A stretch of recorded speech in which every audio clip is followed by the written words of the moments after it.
Inaakyat ko yan dati. Dito ang dami yan. Bulaklak ng puno.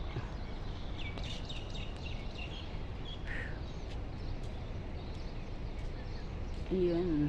Anong tawagan nitong ano? Wala naman sa Pilipinas to, no? Oo, tsaka ito din.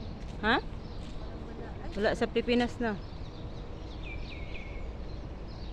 Ayan.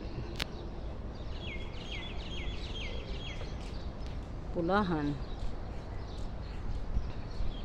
Parang ano kasi na, malabo na sa sabaw. ay, may mga ibon dito. Oh. Ayan. Hello, birdie! Yun. Dito kami guys sa Victory Heights. Ayan.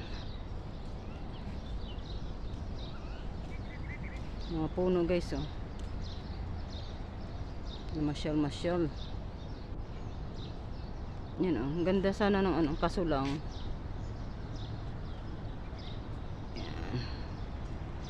Yan. Bulaklak.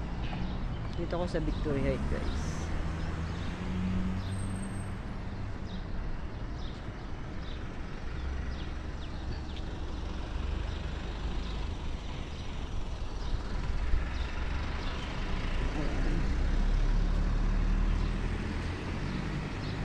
Dito kami gala-gala pag may time.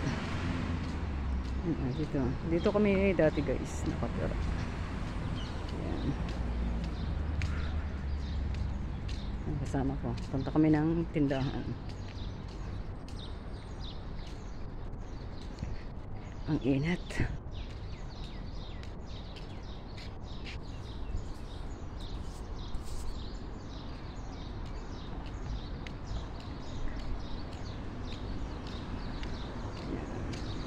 Parang nasa probinsya lang kami guys.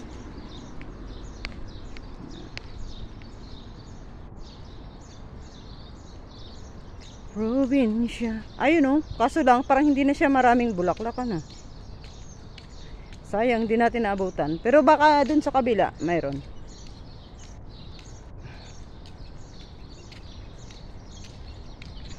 Parang paupos na yung bulaklak niya eh. Guys oh. Ayun. Dito kami na masyal.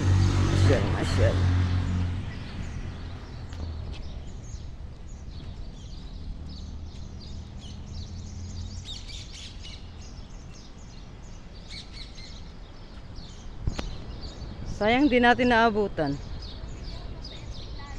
Oo. Sayang ano. Ito yung ano, yung pag nagmulaklak siya. Ganda oh. Oo.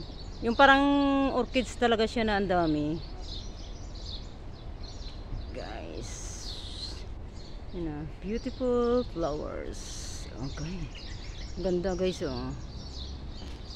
Kaso lang, paano na hindi na namin naabutan yung pinaka anong bulaklak niya. Ayun. Anong gagawin natin sa papaya? Beautiful flowers guys. Ang ganda guys. O, kaso lang madilim na, padilim na kasi mainit kanina. Ayun. Di ano, walang malapitan.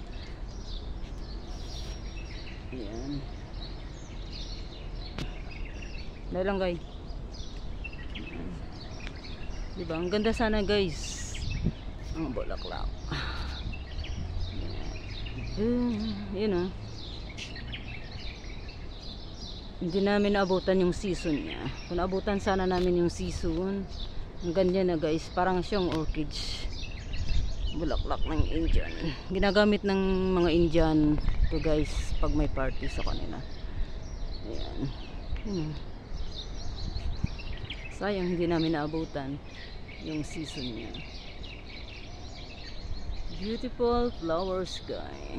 Yan ang puno. Yan na. Ganda. Ginagamit niya nila ng ano. Ginagamit nila guys. Ito sa pag may ano tawag doon, may party yung mga Indian. Ayan, beautiful flowers.